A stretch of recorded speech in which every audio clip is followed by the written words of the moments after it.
ورمیوڑا سلام تر خوک جانان نسیم سوال کوام ورمیوڑا. بسم الله الرحمن الرحیم. السلام علیکم ورحمت الله وبرکاته. سلامونه نیکی هیله او احترامات. امید لرم چې ټول به روغ جوړ او خوشحاله به یو د صحت په جامه کې وپټي. قدرمنو لیدونکو، د ناتخوانانو غونډې پروګرام سره زه یم ستاسو ورور ناتخوان صدام وفا او زموږ سټوډیو تشریف راوړی دی یو ناموړ شخصیت، ناموړ ناتخوان جناب متقی ملنګ صاحب زموږ سره موجود دی. کتونکو دوی سره به انشاءالله د ژوند زندګۍ باره کې او د ناتخوانۍ باره کې پوښتنې کوو. چېرته مه ځئ، زموږ سره اوسئ، راځئ چې موږ یې ټول په ګډه سبا وکړو. السلام علیکم ورحمت الله وبرکاته. متقي صاحب د ټولو مخکې نه موږ ستاسو شکریه ادا کوو او مننه هم کوو چې زموږ سټوډیو ته هم تشریف راوړ. الله دې اجر درکړي. متقي صاحب زموږ کتونکو ته خپل مینوالو ته تاسو او دا معرفي کوي چې د کوم ځای پیدایش هم دی او د کوم ځای تعلق ساتئ او اوس کوم ځای کې ژوند کوئ. وعلیکم السلام ورحمت الله وبرکاته. صدام صاحب مننه ستاسو نه ډېره زیاته چې موږ ته وخت راکړه ناتخوانانو غونډه کې. الله تعالی تاسو تل داسې آباد لري چې په دې نن سبا وخت کې تاسو یو دومره خدمت روان کړی ده چې داسې مشهور ناتخوانان او دلته تاسو کسان راغواړئ، د هغوی نه انټرویو اخلئ، نو الله تعالی دې ستاسو دا خدمت درته قبول او منظور کړي. او را به شم خپل جواب ته. صدام صاحب زه خو اصل د افغانستان کې بیا لوګر یو ولایت ورته وایي، بیا د مداغې ولسوالۍ او غالبا داسې وایي چې 40 کاله به کېږي چې افغانستان نه موږ هجرت کړی ده. نو فلحال دلته په پاکستان کې پېښور کې اوسېږو. صحیح، مننه. متقي صاحب ژوند زندګي ښه تېرېږي، خو د ناتخوانۍ آغاز، د ناتخوانۍ شروعات کم کالو چې تاسو ناتخواني شروع کول او شوق هم ناتخوانۍ ته پیدا شو؟ صدام صاحب ښه پوښتنه یې وکړه. زمونږ د ناتخوانۍ خو داسې وایي چې غالبا زه ډېر ماشوم وم. صحیح. بلکې زه په سکول کې وم او 3-4 صنف کې وم. هغه ټایم کې ما په سکول کې ترانې ویلې. بیا د هغې نه وروسته بیا د کلي اکثره مشرانو به په کلي کور کې را باندې نعتونه ترانې ویلې. نو د هغې نه دغه محبت د شوق وجه وه چې اوسه پورې الحمدلله لګیا. متقي صاحب کوم کال و چې ناتخواني شروع کوله او څومره وخت هم ناتخوانۍ کې وشو؟ صدام صاحب داسې خو رانه هغه کال هېر ده چې کوم کال و، خو هغه ټایم کې د ټیپ دا کیسټې وي. ماشاءالله. اوس خو ټول دغه نوی دور ده، موبایل او انټرنیټ. خو هغه ټایم کې د ټیپ کیسټې وي، د کراچۍ نه به کمپنۍ باندې کیسټې راتللې، نو موږ به اکثره دوکاندارانو ته کیسټې کول. متقي صاحب که تاسو ته پته وي دا اوسني چې کوم مطلب ناتخوانان دي او ناتخواني کوي، بس خو تاسو ته هم پته ده چې دا ساده د سټوډیو سیسټم دی، بس نعت 2-3 ریکارډ کړي او بس به یې شیر کوي او ملګرو ته. نو تاسو خو په هغه وخت کې هم ناتخواني کړې وه، کوم وخت کې چې کیسټو دوران و. نو څه وایي متقي صاحب د اوسني ناتخوانۍ ته څه وایي؟ هغه ناتخوانۍ ته څه مقصد دی چې مطلب کومه ښه راځي؟ او صدام صاحب خبره وه چې هغه ټایم کې د ناتخوانانو هم ډېر عزت قدر و. بالکل.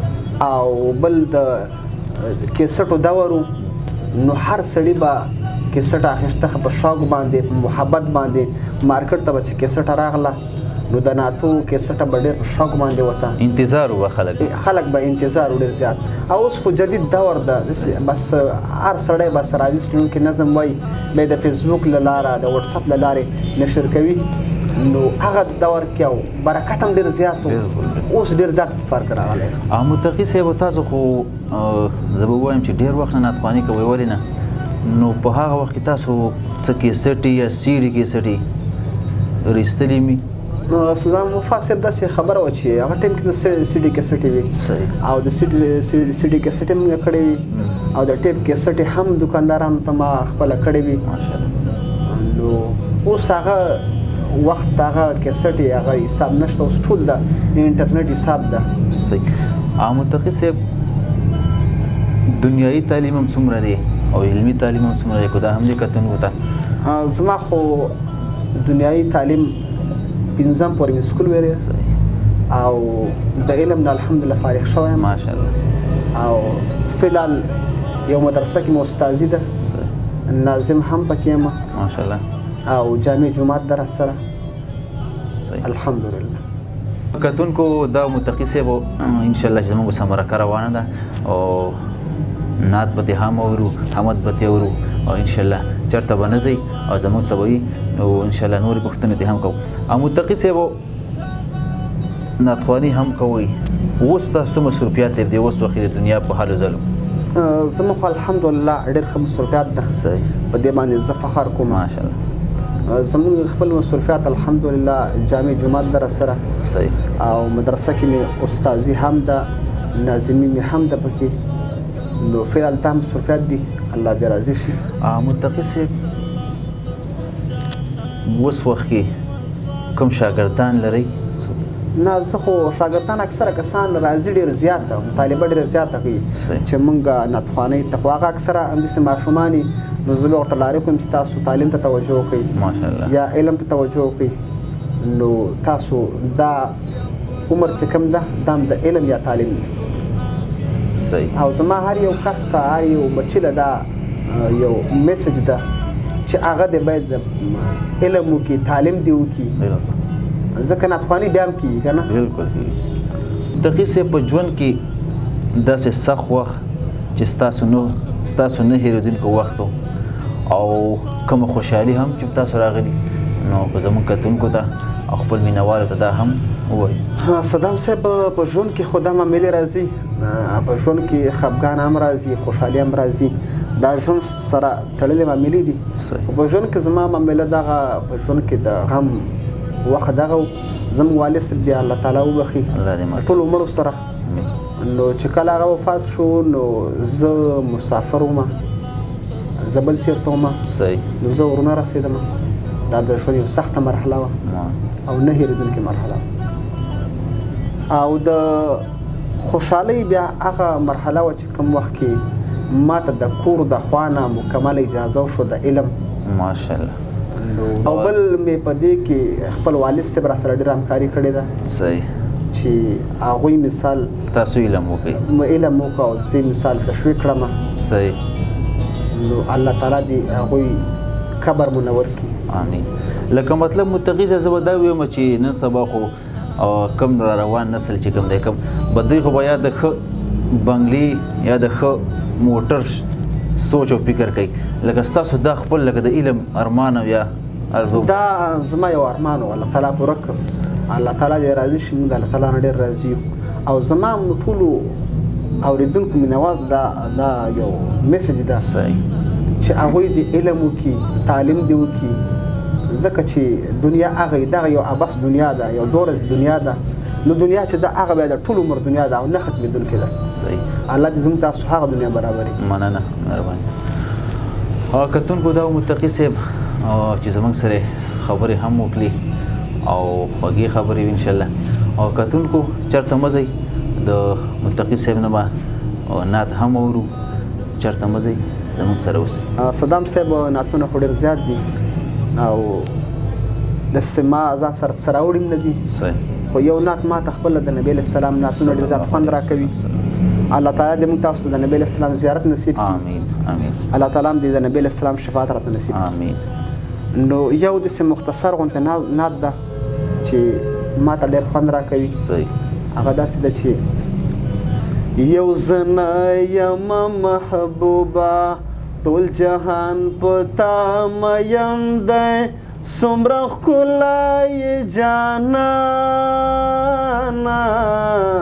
چې سبحان په تا مین دی چې سبحان په تا مین دی یو زنه یم محبوبه ټول جهان په تا مین دی څومره ښکلی جانانه چې سبحان په تا مین دی چې سبحان په تا مین دی که حجر دی که شجر دی وړستا صفت خوانان دی وړستا صفت خوانان دی لاندې زمکا خلاص کې پس اسمان پتا میم دی څومره ښکلی جانانا چې سبحان پتا میم دی چې سبحان پتا میم دی یو زنه یم محبوبه ټول جهان پتا میم دی څومره ښکلی جانانا چې سبحان پتا میم دی چې سبحان پتا میم دی. مننه ډیره مننه شکریه. کتونکو دا متقي صاحب چې په خپل خوږ غږ کې خوږ حمد راته ویلو الله دې اجر ورکړي دي. او کتونکو راځو د متقي صاحب نه یو څو پوښتنې هم کوو د انشاءالله د پروګرام اختتام کوو نو چېرته مه ځئ زموږ سره اوسئ. کوم ستاسو داسې نعت یا حمد و چې مطلب ستاسو مخکې تللی دی او ستاسو دغه نعت کتونکي یا مینهوال ډېر دي؟ صدام وفا صاحب الحمدلله زموږ څومره نعتونه دي صحیح او یا نظمونه دي نو هغه مخکې تللي دي الحمدلله د الله نه راضي یو په دې باندې چې څومره ویلي دي مخکې تللي دي. متقي صاحب ستاسو خو بیل نعتخواني او بیل دور کوم وخت کې نن 10 کاله 15 کاله یا 20 کاله مخکې چې کومه نعتخواني کوله تاسو نو بس نعت حمد د دې شوق اوس چې کوم نعتخوانان نعتونه وایي نعتخواني کوي اکثر مړو پسې نعتخواني کوي نو څه وایي هغه؟ صدام وفا صاحب ښه پوښتنه دې وکړه.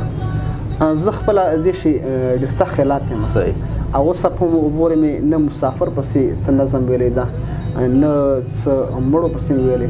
اکثره مسافر ورونه رابطه وکړي را سره هغه دا وایي چې دا پیسې خرچه غواړي ډېرې غټه پیسې راته ومني خو زه خپله دې شي خلاف یم ځکه چې نبي اسلام صفات وشي نو الله به اجر هم درکړي د نبي السلام مبارک روح به درنه خوشحاله شي الله تعالی به درنه راضي شي نو زه خپله مې اوسه پورې نه مسافرو پسې ویلې نه مړو پسې نه ژوندو پسې او نه وایم صحیح بس ساده حمد نعت ساده حمد او نعت او نظم وطن باره کې ترانه راشي هغه بیا وایو. مننه. متقي صاحب په اخره کې زموږ کتونکو ته او خپل مینهوالو ته او هغه نعتخوانانو ته چې کوم نعتخوانان را روان دي دې پیل ته او دې پند ته راځي او شوق لري څه ورته وایي څه پیغام ورته کوي؟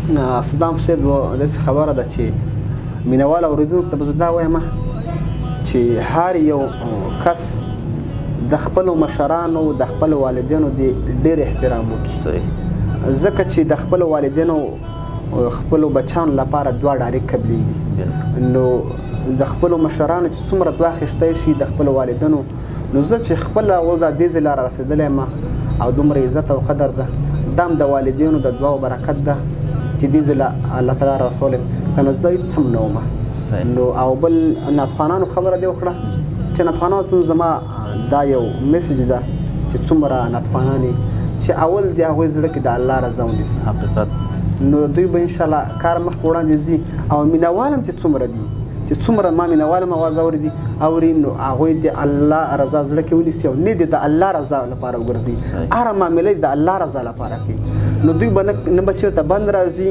الله به هر کار مخ په وړاندې بوځي نو صرف بیا نیتونه د الله رضا لپاره برابر کړي که هر یو څه کار دی کوي او چې هغه داسې کار وي چې هغه شریعت چوکاټ کې دایرې موجود وي نو الله به د ګناهګارۍ کې هم نه ورباندې او نیت به برابر وي نو چې څه خدمت کوي الله به اجر ورکوي. صحیح. مننه. کتونکو دا متقي ملنګ چې زه به ووایم چې ملنګي خوی هم کوي متقي صاحب تر اوسه پورې خو نعتخواني کوئ او ډېر وخت هم وشو کوم ځای کې ریکارډینګ کوئ او کوم سټوډیوګانو کې تاسو ریکارډ کوئ؟ صدام صاحب ښه پوښتنه دې وکړه زه خو سټوډیوګانې ډېرې زیاتې دي او زموږ الله دې د هغوی عزت وکړي سټوډیوګانو والا زموږ ډېر احترام ډېر عزت کوي نو زه خپله اکثره دا سټوډیو چې کومه ده ستاسو سټوډیو ده نو مینهوالو ته هم دا وایم که چېرته دوی په ما باندې نعت نظم ریکارډ کوي نو هلته په ویډیو باندې به خامخا نمبر وي نو هغوی سره د رابطه نیسي. نو د سټوډیو والا اکثر زما ریکارډینګ دلته وي او یو بل سټوډیو ده زموږ یو ډېر ملګری ډېر مخلص انسان ده عبدالله عابد په نوم باندې ده. هغه هم ښه تکړه انجینر ده او اکثره ریکارډینګ یې هغه سره کوم او یا ستاسو خواته راځم. نو مینوال به نمبر که په سکرین باندې ویني بس زمونږ نمبر شته دی هم موږ سره رابطه کولی شي. نو تاسو سره انشاءالله چې متقي صاحب به زمونږ لاس کاسته انشاءالله چې کېږي. او کتونکو دا متقي ملنګ چې الله ډېر ملنګ خویونه ورکړي دي او الله دې نور هم دغسې لري. که چا زمونږ چینل نه سبسکرایب کړی زمونږ چینل سبسکرایب کړئ، لایک کړئ او شیر هم کړئ. دا و د نن ورځې خپرونه تر بله خپرونه پورې د لوی الله په امان.